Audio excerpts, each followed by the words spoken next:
Hey, hello YouTube, it's Keda here, and wouldn't it be nice to have automatic lights? So, as you can see, we are just moved into the side of this light, and this light is turned on automatically using this PIR motion light. This PIR motion light is very easy to install. It has two terminals.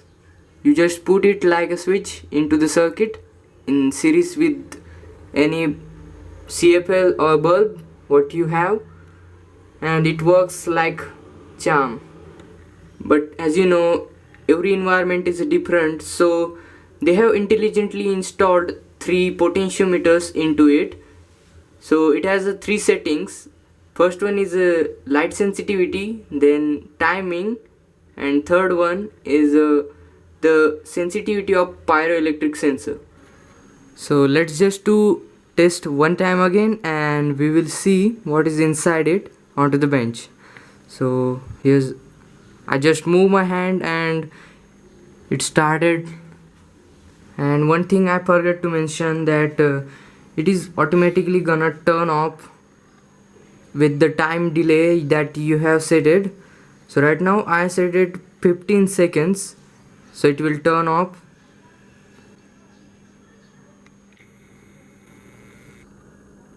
As you can see, it is turned off.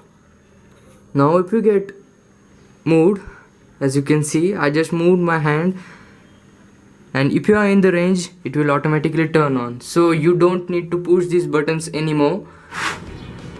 So you can find these things on eBay at a really cheap price. It's $3.50.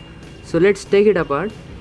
So as you can see, if you hold your PIR sensor like this, then the first one is for the light sensitivity, second one for the distance, and this is for the time adjustments. And here is the minus, plus, and minus, plus, minus, plus, like that. So onto the this side it is minus, and this side it's plus if you rotate it. So let's take it apart and see what's inside it.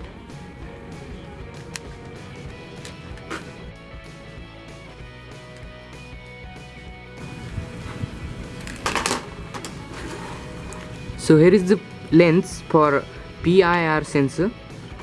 So here we got our pyroelectric sensors. Here is the LDR, and let's get inside it. It's little bit trickier because you don't have okay, so you have to remove these screws first because it will not otherwise get opened.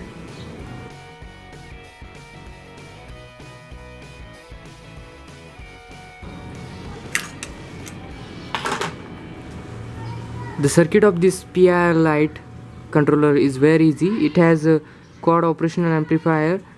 Here is a 5-volt regulator for it. Then we have full wave bridge rectifier to convert AC into DC volts to power this thing up. And then we have the SCR here. This SCR output is controlled to the 4th operational amplifier of this chip. Then third one is connected to the LDR, and second one is connected to this PIR differential motion sensor. So when it detects the heat is moving, or let's say our body is moving, then the second op amp just passes current to third one, and third one passes current to the fourth one.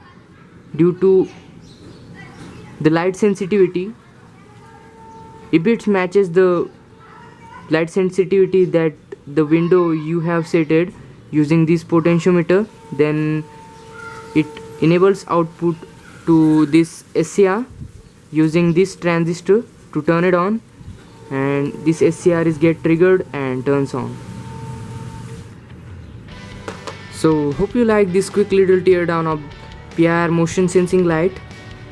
This is quite nice build, and I must say you should try and install in your home and tell me how it worked for you.